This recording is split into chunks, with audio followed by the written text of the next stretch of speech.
next guest is a comedian who starred in the HBO series Lucky Louie. His HBO comedy special, Shameless, comes out on DVD June 26th. Please welcome Louis C.K.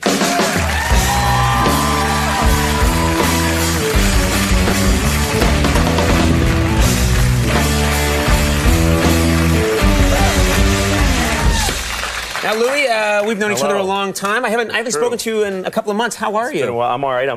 I'm fat. You're fat? Yes, I'm a great big fat person.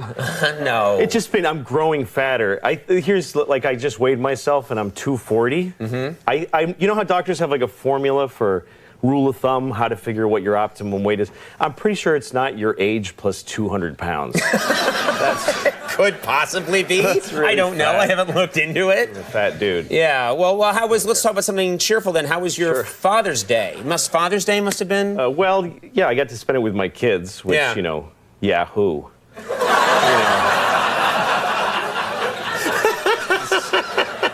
You're such a sentimental sap. Well, it's not, you know, it's like, hey, you're Employee of the Month, go mop up. You know, it's what I have to do. I have to be with my kids.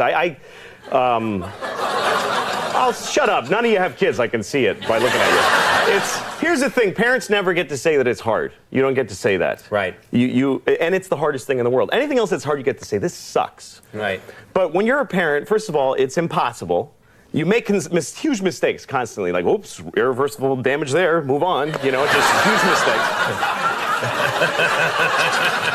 You don't get to sleep anymore, you don't have sex anymore, you eat standing up and fast. The entire nation depends on our success as parents. Yeah. And you don't even get to say, it sucks. You have to say stuff like, I couldn't even imagine my life without my children. I can totally imagine my life.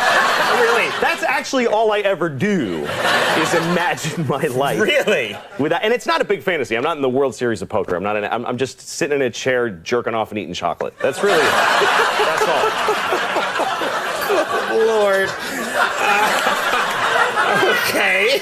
Well, listen, yes, you bring up a good point. Parenting is definitely very hard work. I have 2 kids, and I know that it's very hard work. Well, like, if you get sick, nobody cares.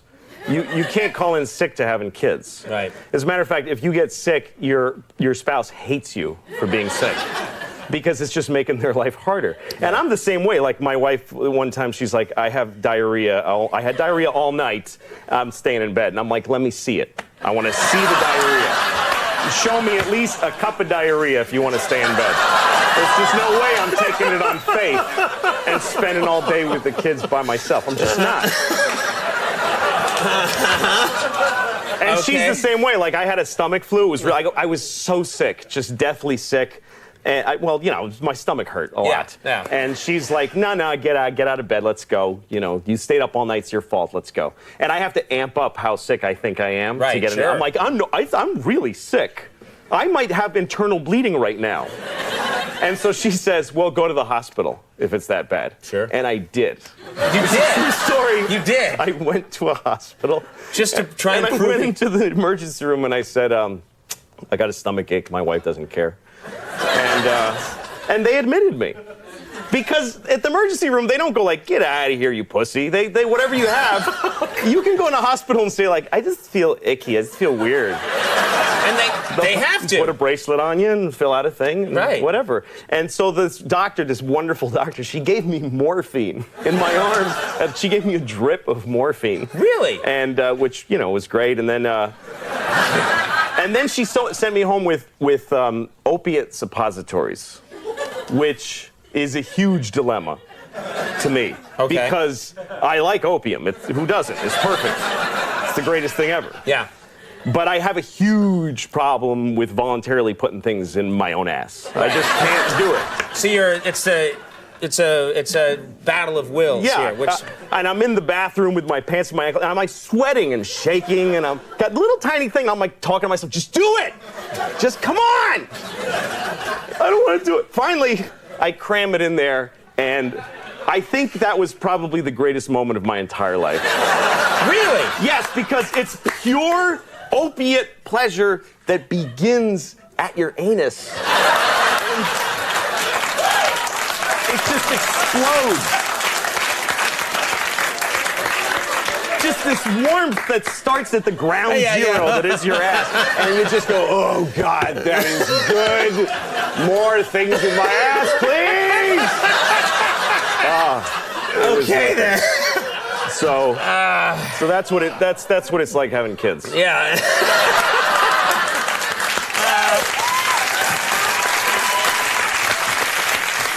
Shameless comes out this Tuesday, and Louis will be appearing at Crackers Comedy Club in Indianapolis, June 22nd through the 24th. Louis C.K., thank you. We'll be right back. The Mooney Suzuki, stick around.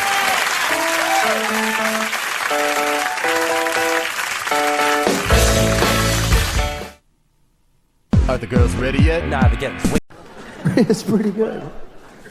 And I've wasted a lot of time just being angry at people I don't know. You know, it's amazing how nasty we can get as people, depending on the situation. Like, most people are okay, as long as they're okay. But if you put people in certain contexts, they just change. Like, when I'm in my car, I have a different set of values. I am the worst person I can be when I'm behind the wheel, which is when I'm at my most dangerous. When you're driving, that's when you need to be the most compassionate and responsible of any other time in your life, because you are fucking driving a weapon amongst weapons. And yet it's the worst people get. And I am the worst. One time I was driving, and there was a guy ahead of me, and he kind of, I don't know, he sort of drifted into my lane for a second, and this came out of my mouth. I said, worthless piece of shit.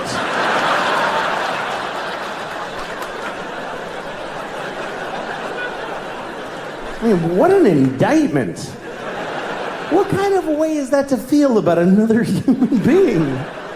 Worthless piece of shit. That's somebody's son. And things I've said to other people. I was once driving, some guy in a pickup truck I don't know, remember even?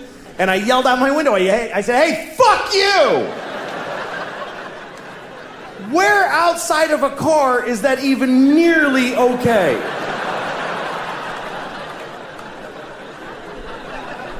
If you were in an elevator and you were like right next to a person's body and whatever, like he leaned into you a little bit, would you ever turn right to their face and go, hey, fuck you?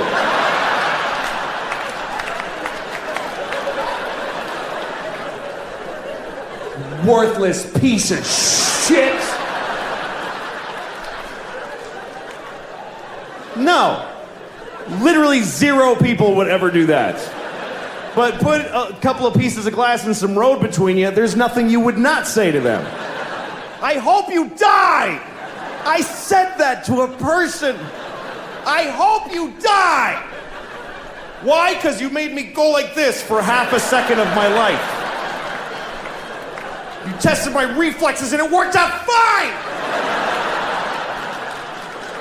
So now I hope your kids grow up motherless!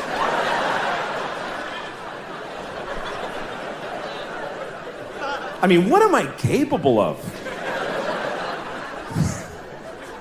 I'd like to think that I'm a nice person, but I don't know, man. You should do your job. That's what I'm trying to say. You should do your job because it's your job. Because you're the person standing there doing that thing. So just do it. Do the shit out of it. Why wouldn't you? It drives me crazy when someone has a job that they don't like, so they do it shitty. What kind of a response is that? If you do it shitty, isn't it worse for you? Like, I travel, so I need help all the time. And I rent a car, and I always want another one. I'm crazy. So I get a car, I'm like, I want another car. So I go to the counter, can I get a different car? And sometimes I get the person who's like, why? 'Cause I'm a dick. Give it to me. What do you, what's wrong with it? I'm crazy is what's wrong with it. You're wearing a vest that matches the building. Just do the thing that is the point of the place. Ugh. Why? You know why? Because you're 20. That's why. Because you're a 20-year-old little and you have no idea how the world works. Because you think you deserve better. You think you're too interesting a person to have a shitty job. Every 20-year-old that I encounter behind a counter gives me that look, oh, this job sucks. Yeah, that's why we gave it to you. Because you're 20, which is a mathematical guarantee that you have no skills and nothing to offer anybody in the world. You're 20. For 2 decades, you've just been taking and sucking up education and love and food and iPods, just sucking it up and judging it. No, it's pretty good, but not really, I like that one. You've just been selecting and absorbing shit that you didn't earn for 2 decades. 3 presidents, that's how long you've just been a burden. You're like an orange that's rotting on a tree, and the tree's like, this thing's crazy. Oh, I don't want to go. Let me stay.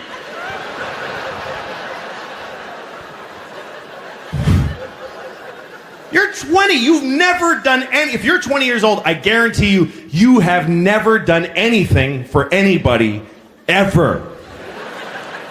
Never. Yes, you went on a school trip to Guatemala, and they told you helped, but you totally did not help.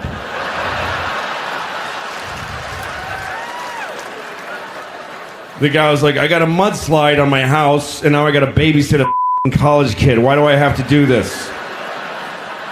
Jesus. Just take her picture with a shovel and send her home so she can put it on Facebook.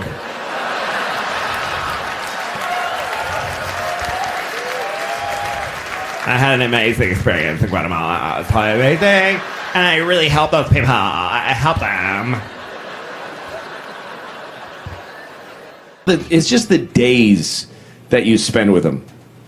That's really the hardest part. It's just every day that you have them is the hardest part of having kids. It's just every day. It's getting up at 6 o'clock in the morning, which, first of all, I'm not that guy. 6 o'clock in the morning. I have blown off entire careers because of one day I didn't want to get out of bed. Like, oh, I'll just not be that then. I have to, first of all, I got to get them dressed. That's number one, because that's the one that people will notice. That's the only one. If that's the only one that I get done, I'll be okay.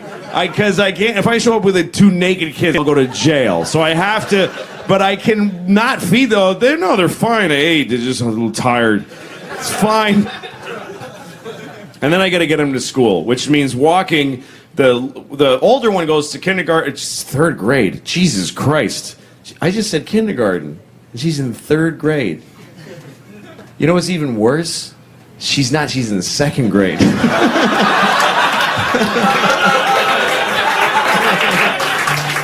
Anyway, so yeah, wolves are like dogs. Thank you for asking. Every day you spend with your kids is torture. And it's because I love them. If I didn't love them, I wouldn't matter. I just play poker with my friends, come home later, oh, they're dead. But I love them.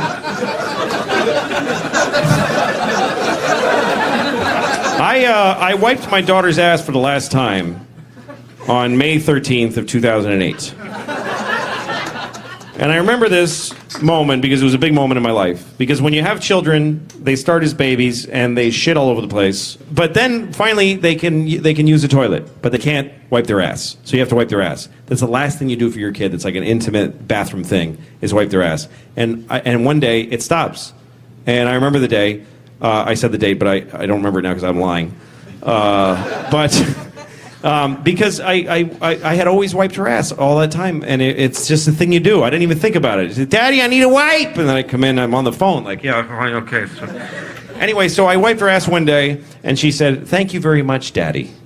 And I was like, that was a little too eloquent. A thank you for somebody who I just wiped shit out of her asshole. I want to hear like, thank you, Dada. I don't want to hear like, that was very gracious of you, Father. So I got 2 kids, 5 and 9, and I love it. I love having kids, but it's hard. It can be very difficult. One thing that's difficult is that they are very different ages, 5 and 9, very different developmental stages. And I have them to myself when I have them. My ex-wife and I split custody. I'm with them half the week. I have to find things that the three of us can do together. Now, my 9-year-old can do a lot. She's got a lot of skills, a lot of things she can do. The 5-year-old, not much good at anything, really. And that is not to put her down. She's 5, but she's shitty at pretty much everything. So we can't do things that outclass her abilities. So we have to be all dragged down to her shitty skill level.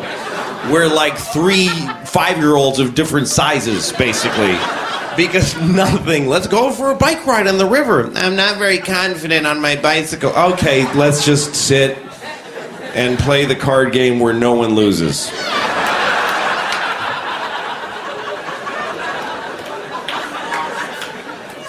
We went swimming one time, the three of us, and that was a nightmare because we're in this pool, there's a deep end, there's a shallow end. The older one is in the deep end, the 9-year-old. She's having a ball, but she's lonely. Who wants to swim by themselves? She's in the deep end doing flipper tricks, and she's like, Daddy, swim with me. And I can't, because I'm in the shallow end with a little one who's clinging to my leg in fear. Don't put me in the water. I'm like, it's to your tits at the highest. Just stand there. It's fine. No, I'm gonna drown. There's sharks. Why would I lie to you? Really? I would put you in and go, ha ha, you're drowning. I tricked you to death. Really? I'm gonna do that? If I wanted to kill you, I'll wait till you're asleep and go like this for 4 minutes and it's over. Okay? That's how easy it would be to kill you. You should thank me every morning you wake up alive. That's how easy it would be to kill you. I know how to look after you! I'm good at it! You're not dead yet! I love that kid. I love that kid to pieces. But I wish he was never born. That's how it feels in certain tiny moments. Any parent who is honest will tell you that you live with that ambivalence. You just have it. You look at the face of your beautiful, lovely child, and you think 2 things at the exact same time. I love this kid so much that it's changed my whole life. I love other people more because of how much I love her. I love people that had died years ago more. Like my love has traveled time because of how much I love her and she loves me back. She's completely given value to life that didn't exist before, and I regret every decision that led to her birth. That's how it feels. Where you are, I'm 40 now, and that's, I'm 40. I'm half dead, basically. 40's a weird age. You get to this point where, like, you're not old enough for anybody to give a shit that you're old. Nobody's like, I helped a 40-year-old guy today, and it felt really good to do something for him. Nobody spends their holidays delivering hot meals to 40-year-olds. And you're not young enough for anybody to ever be proud of you or impressed. They're just like, yeah, do your job, asshole. Nobody cares. And the world looks at you like when you're 40, if you go to the doctor, guess what? They don't try to fix anything anymore. They stop trying to fix shit. When you get to be 40, they just go, yeah, it starts to happen. They don't care. I went to the doctor because my ankle hurt, right? Now, if you're 20 and you have a bad shoulder, the doctor will reconstruct your shoulder through miracles of modern science. He'll take your ear and make a shoulder out of it. It's weird. But when you're 40, they just give you no options. They don't care. I went because my ankle, I was limping for like a month out of nowhere. And the doctor, he brings me in, he shows me an x-ray of my ankle. He's like, yeah, your ankle's just worn out. What do you mean, I injured my ankle? He's like, no, it's just shitty now. See that dark area? Ugh, it's all hardened. Yeah, they get like that. And they're not good anymore. So just goodbye? Nothing? Is there nothing? Nothing? There's no, it's like an incurable shitty ankle. That's it. And he goes, well, there's things you can do. You can stretch. For a half hour a day, you should stretch your ankle. I was like, how long will that take to fix it? He's like, no, you just do that now. That's just a new thing you do until you and your shitty ankle both die. And he goes, well, you can take a leave. Just take a leave. You can buy it, just take it. And you can take whatever amount. It doesn't matter. Like, don't pay attention to the dosage. Like, really? He's like, yeah, you could take 10 a day, you'd be fine. He said take 10 a leave a day. I said, I heard, doesn't that stuff like hurt your intestines? He goes, oh yeah, it'll do some intestinal damage after a while. But you just gotta weigh that against how much you like your ankle not hurting. And at one point I was like, hey, what if I was like an athlete or something? He goes, you're not an athlete, so no to whatever else you were about to say. My daughter was having a dance thing at her school. They had this big dance. Anyway, we all went, all the parents, and everybody's there, and everybody's got their phone. Every single parent. It was an amazing thing to watch, because kids are dancing, and every parent is standing there like this. Every single person was blocking their vision of their actual child with their phone. And the kids, I went over by the stage, and the kids, there's people holding iPads in front of their faces. It looked like we're all in the witness protection program. Like, the kids can't see their parents. And everybody's watching a shitty movie of something that's happening 10 feet. Like, look at your fucking kid. The resolution on the kid is unbelievable. If you just look, it's totally HD. Why are you taping this? You're never gonna watch it. In a million years, you're not gonna watch videos of your kids doing shit you missed the first time it happened. You don't watch it, you just put it on Facebook. Here, you watch it. I want to take a nap now. And then you get to read all the comments. Oh my God! It's so cute!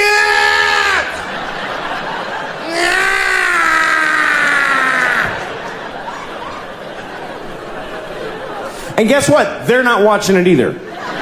They're not watching the video. These kids are dancing for no one.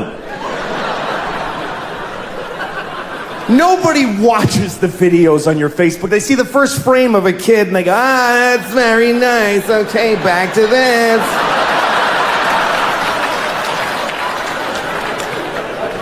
Nobody's watching your kids' videos on Facebook, I promise you. I'll prove it to you. Next time you tape your kids dance, take 1 second of it, and then add 20 minutes of just your own asshole. Just go in the bathroom and just record your own anus opening and closing for 20 minutes. Tack it on to your kid dancing for a second, put that on Facebook. Everybody will write the same thing. That's adorable! I think I see a future star!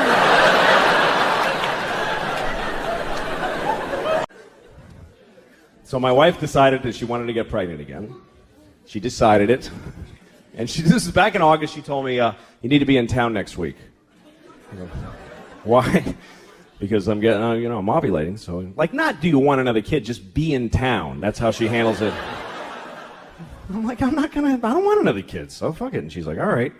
Next week, she starts blowing me, right? Now, she hasn't blown me in... Jesus, I don't know if I've ever been blown. That's how long it is. She's blowing me on the day she's ovulating. I'm a fucking idiot. I'm like, yeah, you love it. Like, I think she digs me now.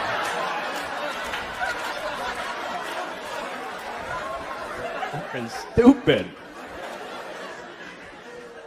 So she's having another baby any day now. She's due, and it's true. She's fucking the whole thing. And I'm like, okay. No, it's great. Fuck it. That's really the attitude that keeps a family together. It's not we love each other. It's fuck it, man. Fuck it. Another kid. Fuck it. Why not? Let them all in. Good. I was going to talk about Boston, and here's the thing. They have this whole gay marriage thing in Massachusetts, and they're fighting it in the courts, and I don't understand the argument against it legally. Like, I know what their problem is, but how do they argue it in court? Like, I can imagine when they get to the Supreme Court and the lawyers for the gay side are like, well, Your Honor, we pay taxes. There's nothing illegal about what we do. We're the same as anyone else. Why shouldn't we get the same protection under the law that heterosexuals get? And then they ask the other lawyer, and he says, Your Honor, they fucking quit! They fucking quit! That's it, isn't it? Isn't that the whole... Well, okay, counselor, but I don't see what that has to... What, you fucking faggot? You're running, you're gonna get a fucking beating. Faggot! Isn't that the whole argument? Or that argument that the soccer moms... I don't want to... How am I going to explain that to my kid? I don't like explaining things to my kid. I don't like talking to him. So you should stop your whole lifestyle. So that I don't have to talk to my kid, you should stop being in love with each other, because, how am I gonna, you know what, fuck you, stop it. It's weird. But, fuck, what was I gonna say about that? Oh yeah, like, I don't know. I never understood anger towards gay people, because it doesn't affect it's actually the one thing that people can do, sex, that doesn't affect you at all. Nobody's being gay at you. Like you walk in a room full of gay people and, oh, Jesus! Oh, gay! I mean, where do you come in? That you got a good... Like, I can understand if you're mowing your lawn and two guys are blowing each other on the grass, like in the middle of your lawn, you're like, come on, you faggots! You gotta cut around you every morning, it's bullshit! Fucking lawn is all uneven. Or if you're eating your breakfast and you're about to put your spoon in the cereal bowl and two guys touch dicks in front of your... Hey, come on! I gotta go to work! I don't have time to dodge your dicks with my spoon? Outrageous behavior. Jesus didn't die on a cross so you could touch your dicks together in front of my cereal spoon. I'm sure that's not why. I mean, I wasn't there, but I assume that's not why. Couldn't possibly have been on his list. Anyway. Is that even a gay act, the touching of the two penises? I think that's what I pictured when I was a kid. That's what sex is between guys is just very formal, just. Thank you. Well done. Well played. Right on target. I don't think that's even gay. That's just friendly. Hey, Bill, how you doing? Let's see it. How you doing? Tip of your dick feels nice against the tip of my dick.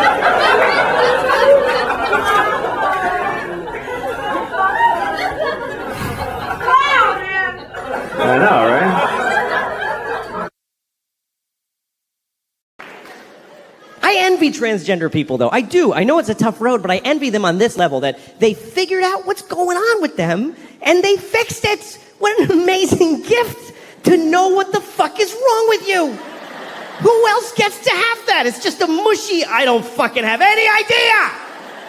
I would give $1 million to just wake up, oh, I'm an owl. That's what the thing is. I just gotta blink slow and eat a mouse.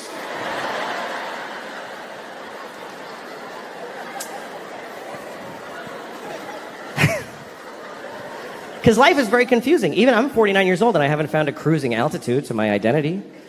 I'm still fucking confused. I get new feelings and they upset me. I don't like new feelings. I want to know what I like and get it and just die. That's what I want to do at this point. Like, I have a weird relationship with this movie that's on cable sometimes. It's called Magic Mike. You ever seen this movie? Magic Mike.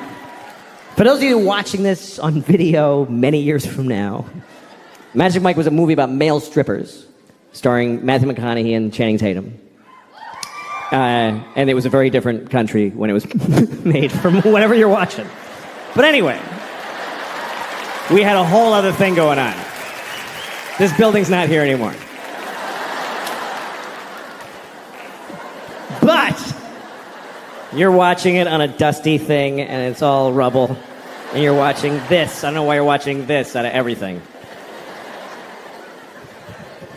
But when things were real easy, we made movies like Magic Mike. It's just a nice movie about men who strip. And every time I'm flipping around and it comes on, I always stop. And then I play a little game of chicken with this movie. I stop because it's a good movie. It's well made, directed by Steven Soderbergh, good director. And so I get into it, I get into the story, and then they start stripping. And then I start having all these feelings. My face gets a little hot. At first, I just get hostile for no reason. I go, fucking hate.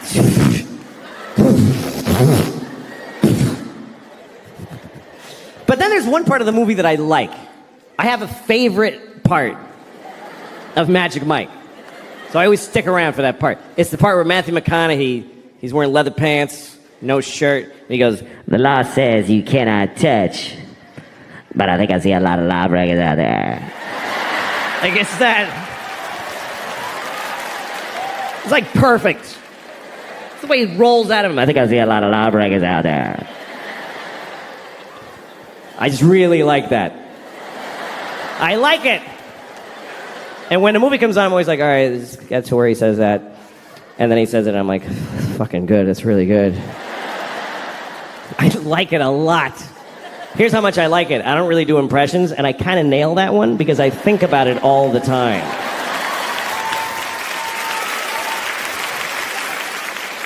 I'm walking around my house like, law says you can't touch. Law says you can't touch.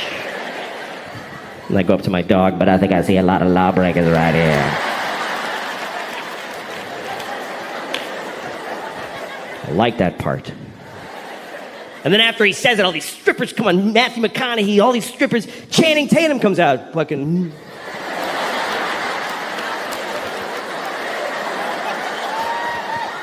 And then I go like, fuck, and then I have to stop. Because I'm starting to get a feeling.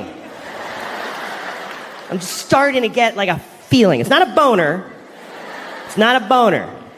But I can feel my dick starting to turn over a little bit. Just starting to... You know when you can feel your dick kind of unfold?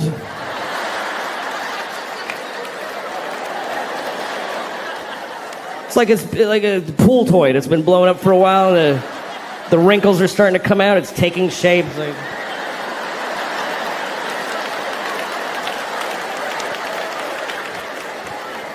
Just that early. My dick's just waking up. What are you guys doing here?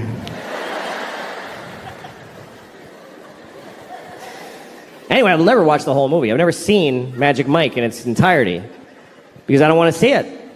I don't want to see the end of Magic Mike. I know what the end of Magic Mike is. I'm pretty sure that the end of Magic Mike is that I'm gay.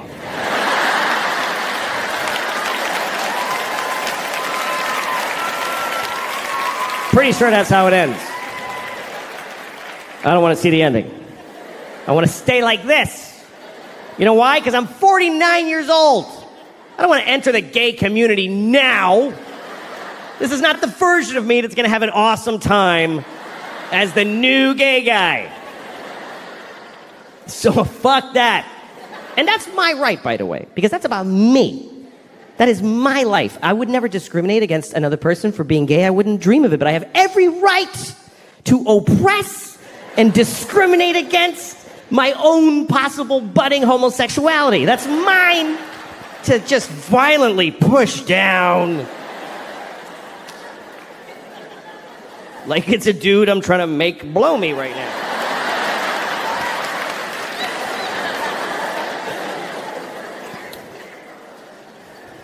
And you know, I haven't become like generally attracted to men. I'm not sexually attracted to men. Just Matthew McConaughey and Channing Tatum.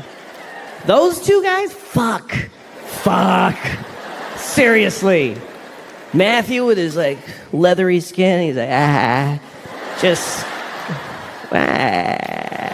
fucking sexy. And Channing, kind of dumb face, like oh shit. Oh, fuck. I like it. But men in general, I'm not into it. It's just these, you know what I think it is I'm only gay for the best. I'm top shelf gay. I'm not retail gay, you know what I mean? I'm not off the rack gay. I'm not gonna go to JCPenney's and suck a bunch of dicks. I'm gonna go to Neiman Marcus and get the signature collection. Platinum dick.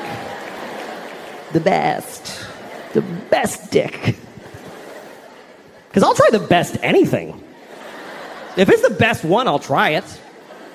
Like, I don't like cognac. I would never buy a bottle of Hennessy and keep it in my house. But I had never tried the best cognac. If somebody was like, would you like to try this cognac? This cognac was 500 years old 300 years ago. Like, yeah, fucking give me that. We're gonna go to, like, if somebody asked me to go to a Kenyan restaurant, I don't want to go to a Kenyan restaurant. I know all the foods that I like. But if somebody was like, this is the best Kenyan restaurant, it takes 6 months to get a reservation, I can get you in, they fly live turtles in. And you bite off its screaming face while it's alive. And every turtle you eat is the last of his species. Can't wait to eat that fucking turtle. I'm gonna end his people with my mouth. The best, I'll try it. If somebody was like, we have a guy here, he has the best dick. The best dick ever. His dick has been soaking in olive oil since he was 5 years old. We've been feeding him nothing but butter and penises his whole life. He is the best dick, and you can suck it right now.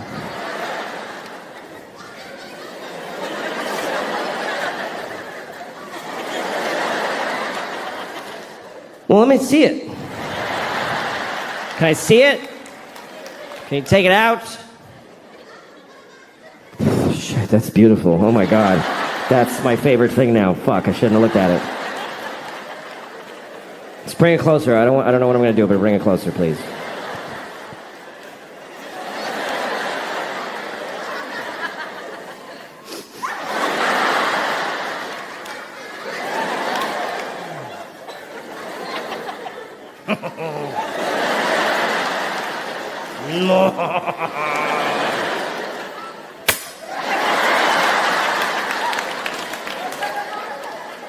I think at that point you put it in your mouth, right? If you're looking at the best dick ever and you're not sure you want to suck it, just put it in your mouth. And then decide. Just for like 20 seconds. That's a long time. That's 20 seconds. That's a long time to have a dick in your mouth that you're ambivalent about. It's 20 seconds. If you have a dick in your mouth for 20 seconds, you are not deciding. 20 seconds. I'll show you. This is 20 seconds with a dick in your mouth.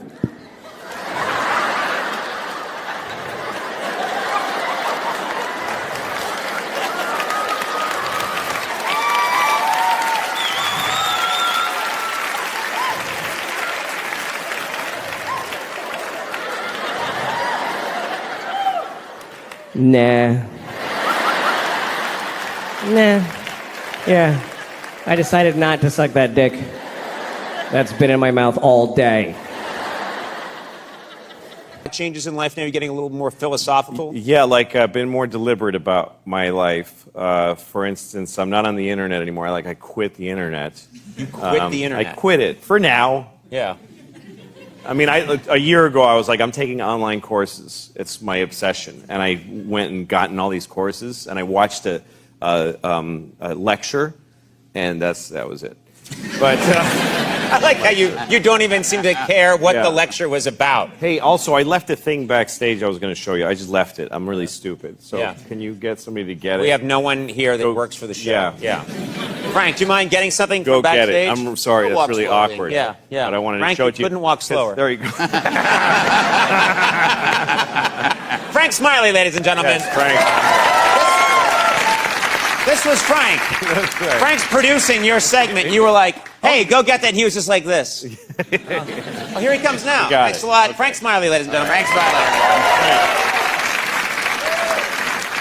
He walked faster getting back to That's his right. Yeah, spot. exactly. Frank, we shouldn't make fun of him. He's a good man. Good man.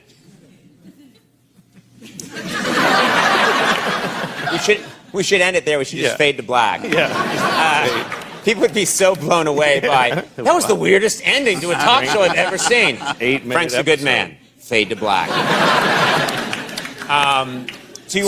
So I decided I don't want to be on the internet anymore. I don't like the way it feels anymore, especially in my hand, the devices. I don't like this thing that I stare into this thing, and it makes me feel upset. And I look at things that I know are going to upset me. You know, I guess I just like the hit from going, oh, Yeah. you know. like I'll go on my computer and I'll like Google an image that I don't want to see. So then I see a whole wall of it. Yeah. You know, like big dicks with nails in them.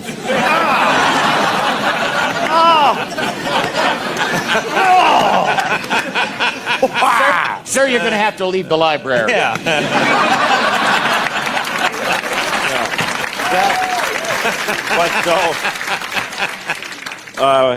Anyway, so I decided I don't want to. And also, So you just I have, quit the internet. Wow. well, I have kids, 2 daughters, and I sometimes I'll be with my daughter and she's talking to me and we're talking, and then bling, my phone goes bling, so I'll just go down like this. And my kids are nice people, so they just wait. But I started to realize a few things. One thing I realized in life is that you can't just go by how a person reacts to you. You can't just go like, well, it's all right with her. Right. Because she's my kid. But she dies inside every time I do this. Right, because she thought she had a real connection with you, and then something glings. Yeah, I mean, that happens to you. Like, if you're talking to a person, and then they just go like this, they just disappeared. Yeah. It's a horrible abandonment. And when it's your father, just like, is that right, honey? It's just horrible. But she sits it out. She's okay with it. And I'm like, she seems all right. And then I started to grow up and realize, no, I have to think beyond what the look on her face is that she's soldiering on with. I have to think about what I'm doing to this kid. And I just didn't like this feeling, so I started to put it away. I started to just say, I gave my daughter my phone, and I said, make a restriction code and lock me out of the internet. It's supposed to be the other way around. Yes. It's supposed to be a parental code to keep your kid off the internet. But I had my daughter give me a code. She has the code. I don't know it. And so I can't be on the internet on my phone, and I did it on all my devices. And it's been about a month I haven't Googled anything. I just go up and walk out to people and ask them questions and stuff, which is more fun, too. Yeah, but while you're talking to them, they look away. Yeah, which is fine. You lose them. That's right. But so anyway, I started reading books again, and I was on vacation with my daughter, and I read Pride and Prejudice, and we would just sit there and I would just read. You read Pride and Prejudice? Yeah, I never read that. I never read anything. No, I've never read Pride and Prejudice. It's good. It's really good. But, wow. I mean, they're crazy. You know, come on. Just tell them you like him. It's annoying. Yeah. But, you know, like 12 years. Oh, yeah. Like, I wonder, shall he approach me once again? Just tell him. Just go up, hey, you're cute, you know? But anyway, so then I did this for a month, and then my daughter, this is why I asked Frank to go get. This is a note that my daughter wrote me. She's 10 years old, and right before I flew out here, she wrote me this note, which is messy, but she's 10. I'm not criticizing her. I'm just saying she's 10. Yeah, but it could be neater. It could be. It could be. Definitely. Yeah. She says, Dear Daddy, I love you very much. I mean, et cetera, et cetera. Yeah.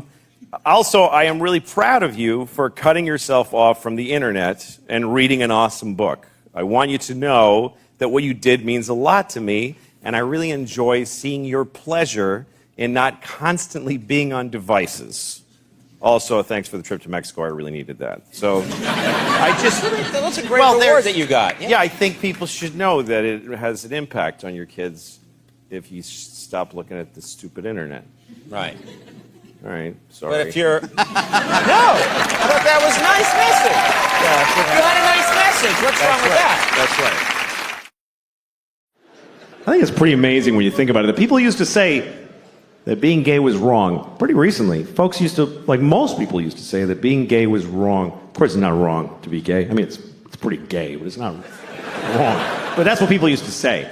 And now nobody says that. And I think that's a positive change. I think that's a good thing. Although I do wonder if there are gay people who miss when it was wrong. Maybe there's a few who miss when it was... Because wasn't it a little more fun when it was like, this is fucking crazy? Like, didn't that give it a little zhuzh, a little... I could lose my job. Oh, fuck. Because now they're like everybody else, which is great. And they can get married. That's terrific. But is that fun to fuck your husband at your house? Wasn't it more fun to be in an old nightclub at 4 a.m. like, I'm breaking my mother's heart. Oh, yeah. I don't know. I don't even mean just gay people. Just some people like when sex is a little fucked up, you know? Some people like when sex is a little fucked up. All right. No. All right, you want to talk about it? Should we talk about it? Yeah, all right. I don't mind talking about it. Okay. Here's what I'll do. I'll give you some advice. Here's some advice that really only I can give you. Here's my advice. If you ever ask somebody, can I jerk off in front of you? Just let me finish. Let me finish what I'm saying. Fuck. Okay. If you ever ask somebody, may I jerk off in front of you? And they say yes. Just say, are you sure? That's the first part. And then if they say yes, just don't fucking do it. Just don't do it. Because look, whatever you're into, okay? Because everybody's got their thing. Whatever your thing is, I don't know. You all have your thing. I don't know what your thing is. You're so fucking lucky that I don't know what your thing is. Do you understand how lucky you are? That people don't know your fucking thing, because everybody knows my thing. Everybody knows my fucking thing now. Obama knows my thing. Do you understand how that feels? To know that Obama was like, good Lord.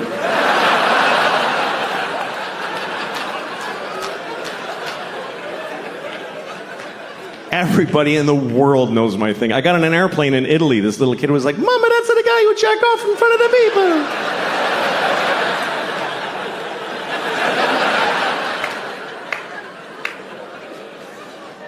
So whatever your thing is, I don't know what it is. Maybe you can't come unless you have your father on speakerphone. Whatever it is.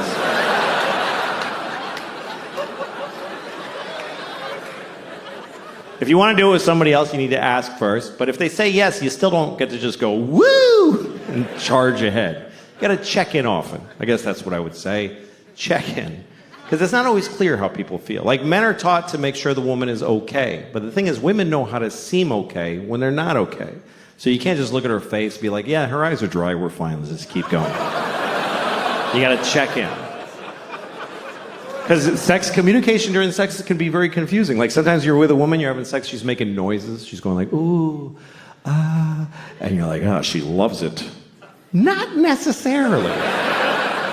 Sometimes they're making those noises just to get through it.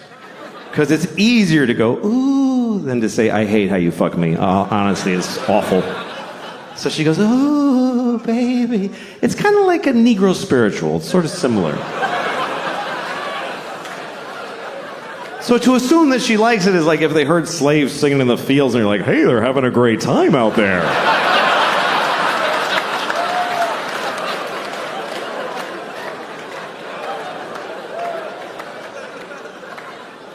As far as my thing, I don't know what the fuck. People are like, why do you want to do it anyway? Okay, I don't know. I like jerking off. I don't like being alone. That's all I can tell you. I get lonely. Where is everyone? It's just sad. I like company. I like to share. I'm good at it, too. If you're good at juggling, you wouldn't do it alone in the dark. You would gather folks and amaze them.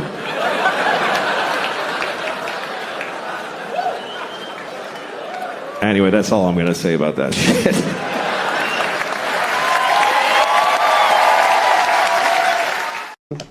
Look, I think Trump is more from my world than he is from politics. You know, he's one of us. He's a showbiz guy. He's an entertainer. He's an entertainer. So I feel like we're responsible for him. Yeah, but you know what I hear? I hear this making his way into your routine. I don't think so. I think I think I said everything I need to say about Donald Trump. Jesus Christ. Yeah, I don't know. I mean, here's where I felt a little bit bad because A lot of people got mad at me and they said, just shut up. Just shut your mouth. Don't tell me. You know, a lot of times when you don't tell me what to think, right? I'm not telling anybody what to think. I'm expressing myself during an election You're telling them what you think. Yeah, that's right.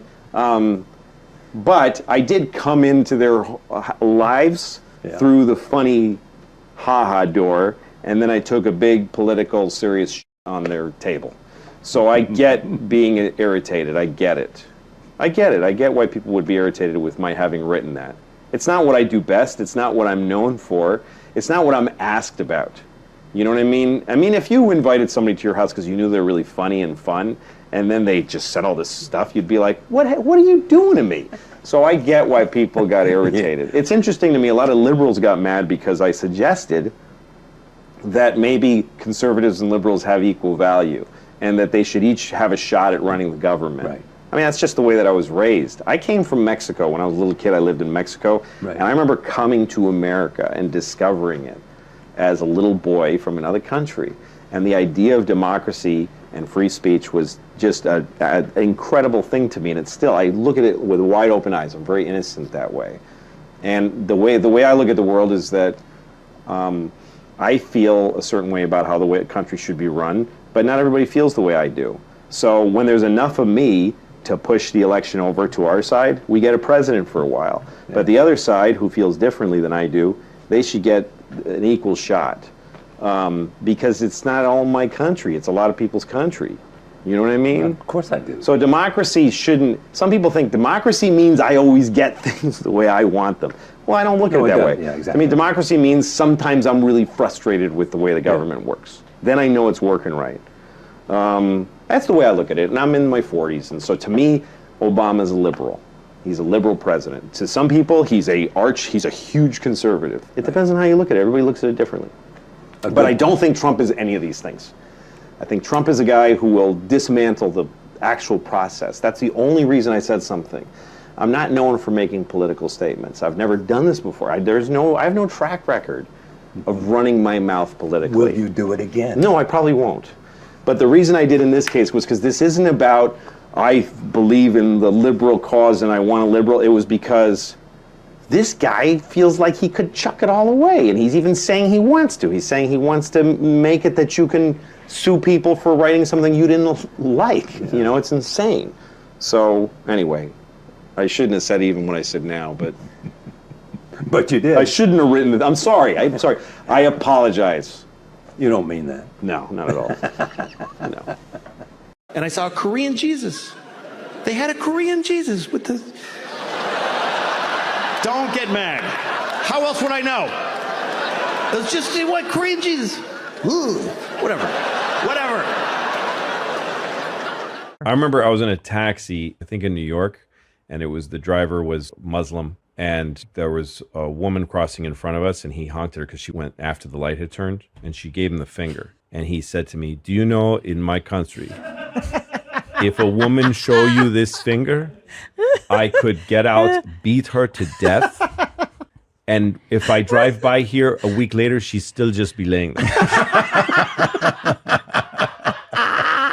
Like nobody would even clean it up. Oh, Jesus Christ. The truth is Jesus was black, but you don't see that often. Black Jesus. Hey, man, get me the fuck down from here. Whatever, all right.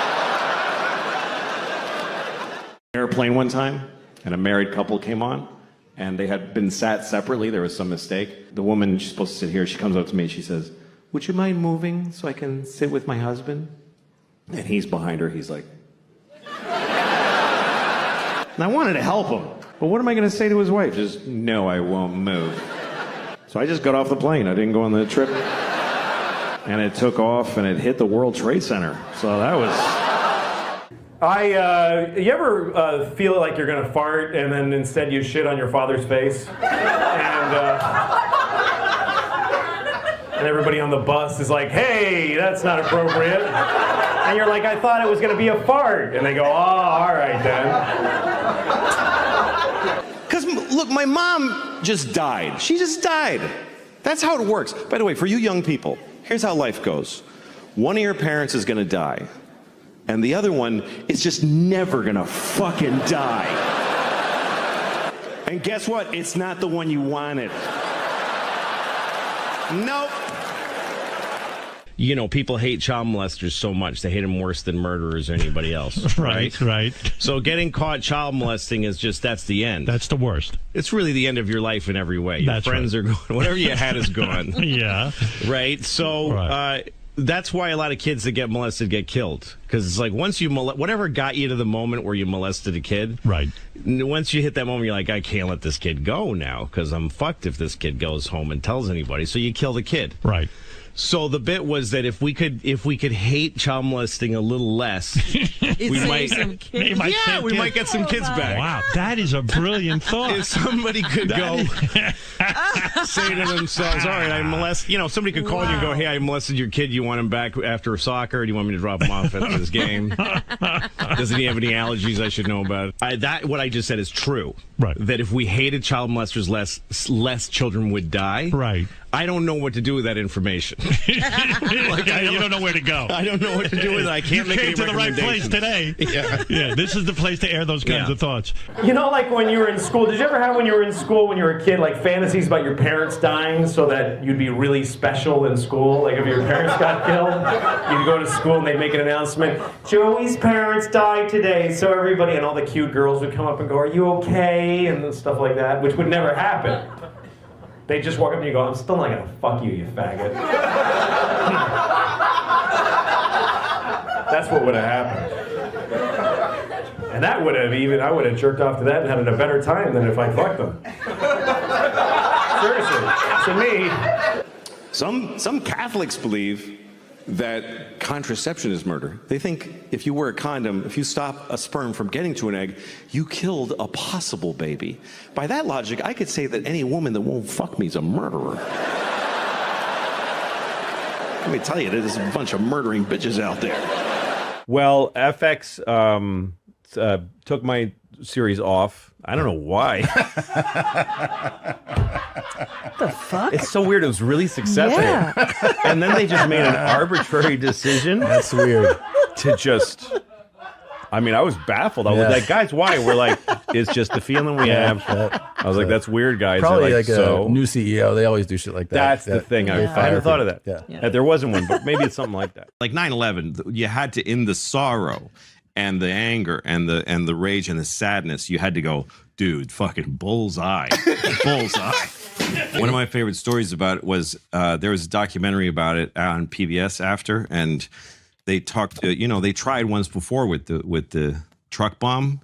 So they interviewed a federal marshal who escorted one of the perpetrators of that first bombing to his trial in Manhattan. And they had him in a helicopter and they're flying to the courthouse. So he's next to the prisoner. And they're flying right next to the World Trade Center. My God, this guy. And the federal guy, the Fed marshal, is just a cop.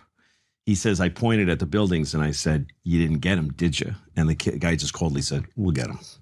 Wow. They did. Those buildings are no longer there. Yes. They're no longer there.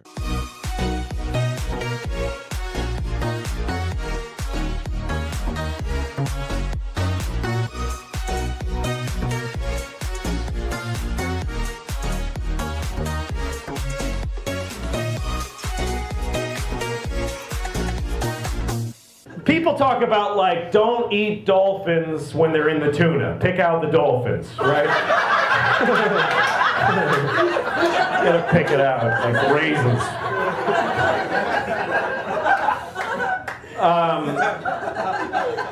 But, and like, you ever go to shop for tuna and, like, it says dolphin safe, and you kind of go, like, yeah, but, like, somehow you think it's not gonna be as good. Like, I wanna do the right thing, but it's probably kind of bland without the dolphin. But here's the thing, like, why not kill and eat a dolphin? Why not? Oh, because, well, no, I don't fucking get it. If you're a tuna, fuck you, we're eating you. So I don't really see the difference. And I think it's wrong to eat tuna and dolphin and cows and everything. But I eat them. I eat them all. Because I don't care that it's wrong. I totally think it's terrible, but that's not important to me that it's terrible. So what if it's wrong? It tastes good. And I like the way it feels when I eat it, so fuck it. But I'm not going to pretend I'm doing something that's okay just because it doesn't think or something. So when I think about that, I think, yeah, so people die. What's the big deal? They're dead, and some of them might have been assholes. You don't know. I just want to say I'm not trying to say that if you're white, you can't complain. Right. I'm just saying that if you're black, you get to complain more. Right. Right. Because you can't. There you go. Don't tell the band that. Yeah. Because you can't, that's right.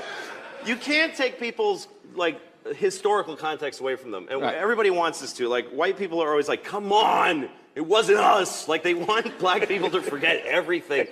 Like, every year, white people add 100 years to how long ago slavery was. I've heard educated white people say slavery was 400 years ago. No, it very wasn't. It was 140 years ago. That's two 70-year-old ladies living and dying back to back. That's how recently you could buy a guy. That's right. And it's not like slavery ended and then everything has been amazing. Like it just... Oh, glad that's over. Oh yeah, it just ended like a clean where you don't have to wipe. Just boom. And then it's just been parades and presents ever since. You gotta remember that if you meet a black person, they have gray hair, they remember a time they weren't allowed to use a certain toilet. So give them a little, time to be cranky. And by the way, white people have our own thing that stuff that we went through. Sure. That hurt us, that we have to cope with. Like when they took our slaves away. That was really hard for us. And we're still, so it's pretty even. Hey, I got a call today. My phone rang and I answered it. I didn't recognize the number. I said hello, and the person said, "Please hold for the president." I was like, "What?" And then a voice comes on. It sounded like the president, and he's like, "Oh, it's President Obama." And I said, "No, that's not you." And he goes, "Yes, it is." And I said, "No, there's no way the president would ever call me." So he goes, "All right, we'll just hang up and call the White House and ask for me and you'll get through it. Maybe they'll convince you." So I said, okay, and I hung up. And I Googled the White House. And I got like the main number and I called and said, "Hi, this guy was calling me. He said he was the president. My name's Louis." And she put me through. So all of a sudden, I'm talking to the president. And I said, "Well, what can I do for you?" And he goes, "I don't know, what's up?" And he said, "Where are you?" I said, "I'm in Phoenix." And he said, "I heard they're all fags there." I know. And I was like, first of all, Phoenix is not known for that. Second of all, who says fags? Like, who says just fags? And then beyond that, how dare you, Mr. President? And he says, "So, go tell everybody who's gonna believe you, you fat douche." And he hung up. I was really surprised.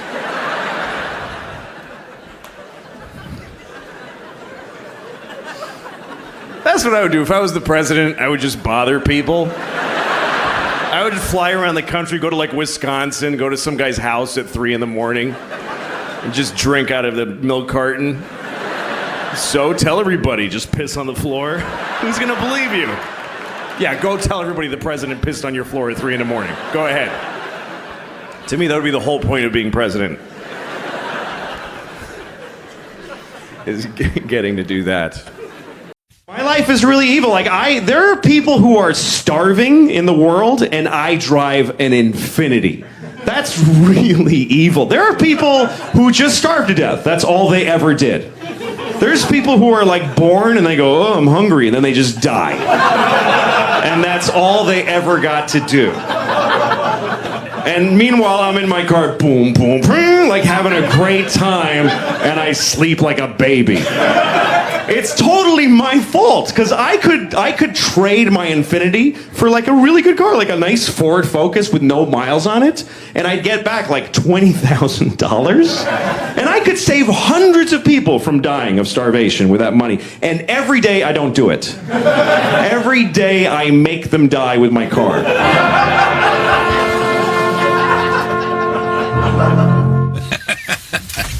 When was that? You know? That was 2010, I guess. Yeah. That was the first year of the show. I think that was from the pilot. I think Yeah, that was maybe from the pilot. Yeah, 2009, 10, something like that. Chris Rock told you, make specials a masterpiece. Yeah, you try to. Yeah, because they have longevity. That you want to make them something that's always almost a sculpturing thing that we've talked about. Yeah. Specials are something. It's to me. I used to describe it like the way they make samurai swords, or used to. Yeah. That they bang it and then fold it and then bang it again, and then they fold it and keep banging it. So they pound on it, and they fold it so that they're squeezing out all the oxygen that's in the. You know what I mean? Just keep making it perfect. So every time you think I've got an hour. No, you don't. Write another hour and then fold it into that one, and then get rid of all the impurities and all the bad stuff, and then keep doing that.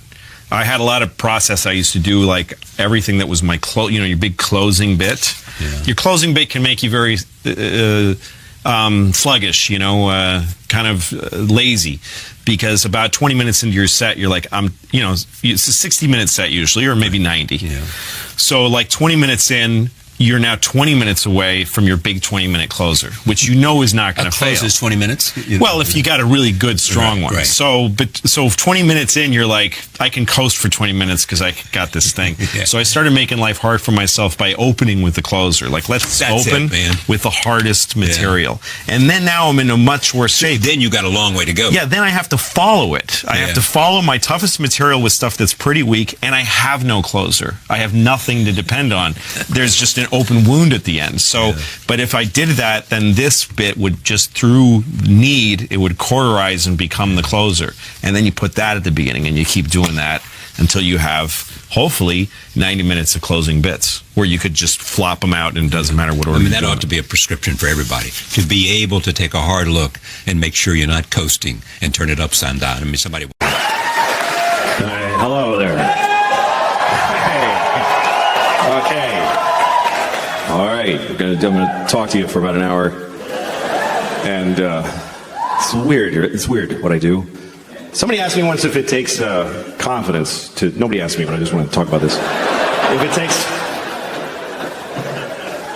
It does take confidence to do this. It takes not a general confidence, but a specific kind. There's lots of kinds of confidence.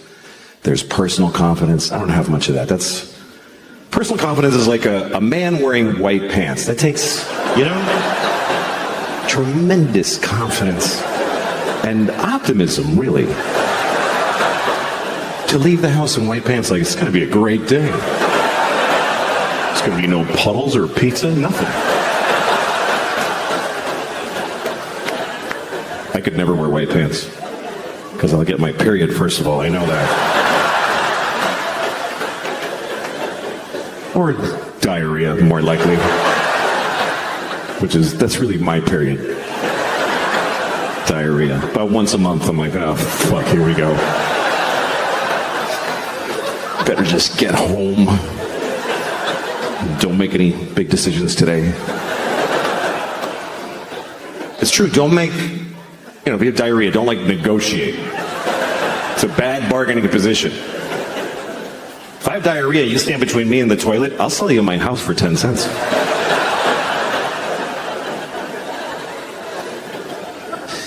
So that's one kind of confidence.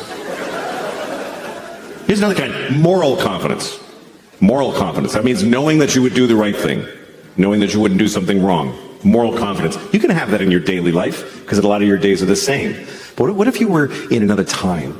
I would love to believe, I feel confident that I would not have had slaves. I wouldn't have done it. I wouldn't have done it. I wouldn't have had any. Even if I lived in 17 whatever, in Virginia, and all my neighbors had slaves, I would have been like, you guys are dicks. can say that, but it's easy to say that now because you can't get no slaves. You just can't. You can't get any. That's why you don't have slaves. It's not because you're better than back then people. It's because they're not available. That's a huge contributing factor. But you got to be careful what you name your kid. You do have to be careful because what happens is other kids in school are going to make fun of them. They're going to make fun of their name. And you don't have to give them a weird name because they can do it with any name. Kids are geniuses at that. Any name, they take it, they go Louie Screwy, Joey Blowy, Mike, your mother's a dyke, whatever. They find a way, these kids. Any name, what's your name? Eric, you fucking asshole. See, just like that. Lightning speed these kids got. What's your name? Joe, eat a bag of shit, cunt face. You see, just like that. He got that all through school and cried like a pussy. It's not gonna happen to my little girl. My daughter is really something else, man. She runs the house. She runs the whole house. She decides everything. Like we were playing hide and seek the other day. We play hide and seek, and we play by her rules that she invented. And do you know why? Because she sucks at hide and seek. And so she covers it with this fucking ruse to level the playing field. And I gotta fucking pretend it's all that she's great.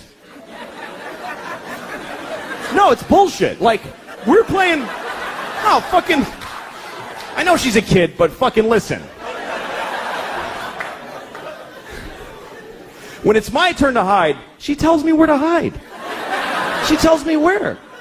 She goes, hide in the closet, Papa, but you're gonna know where I... Hide in the closet! All right, fuck, I'll hide in the closet. Good, fine. Now I'm standing in the closet like an asshole. She comes in, I found you. She's like shitty about it, like, I found you. And I'm like, wow. How did you figure out where you told me to fucking hide?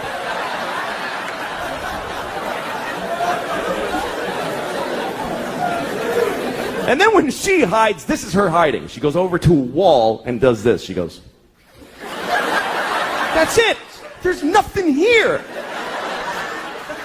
What the fuck is this?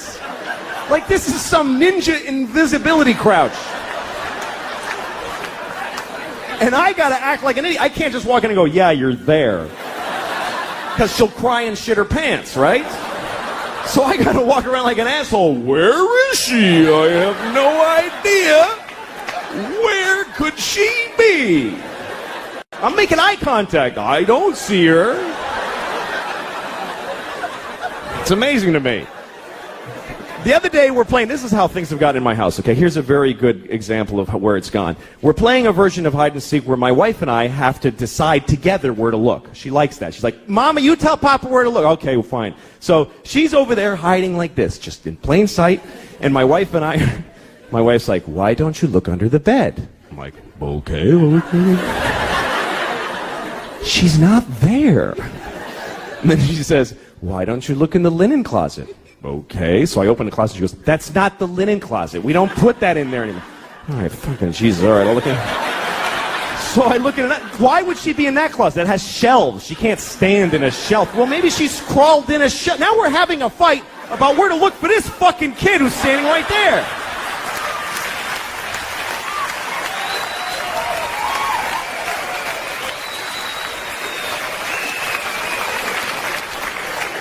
She totally runs the house. I remember Halloween last year, a couple of days before Halloween, my wife comes up to me and she's like, we have to get you a cat costume. No, we don't, actually. No, we do, because she thinks you're going to be a cat. I don't know. It's like she's a guy with a gun in the other room. That's what it's like. She's like, she thinks you're going to be a cat. I don't know how she got it in her head, but she's expecting to be a cat on Halloween. I was like, well, tell her to go fuck herself, because I'm not doing it. I'm not afraid of her. She's 2. I'll fucking fight her. I could take her. I could beat the shit out of thousands of 2-year-olds all day, just walk around. They would never even gang up on me. They suck. I'm not afraid of her. So my wife decided that she wanted to get pregnant again. She decided it. And this is back in August, she told me, you need to be in town next week. Why? because I'm getting, I'm ovulating. So, like, not do you want another kid, just be in town. That's how she handles it. I'm like, I don't want another kid, so fuck it. And she's like, all right. Next week, she starts blowing me, right? Now, she hasn't blown me in, Jesus, I don't know if I've ever been blown. That's how long it is. She's blowing me on the day she's ovulating. I'm a fucking idiot. I'm like, yeah, you love it. Like, I think she digs me now. Fucking stupid. So she's having another baby any day now. She's due, and it's true. She's fucking the whole thing. And a lot of people call those people white trash. And I love that expression, white trash, because it's the only racial expression that you can use, and nobody gets offended. Nobody gives a shit. When you say white trash, nobody goes, hey, don't talk like that about them. That's not nice. Nobody defends white trash. You could be talking to the most liberal hippie in the world. You're, hey, I saw this guy, he was white trash. He'll go, ha ha, fuck that guy. White trash loser.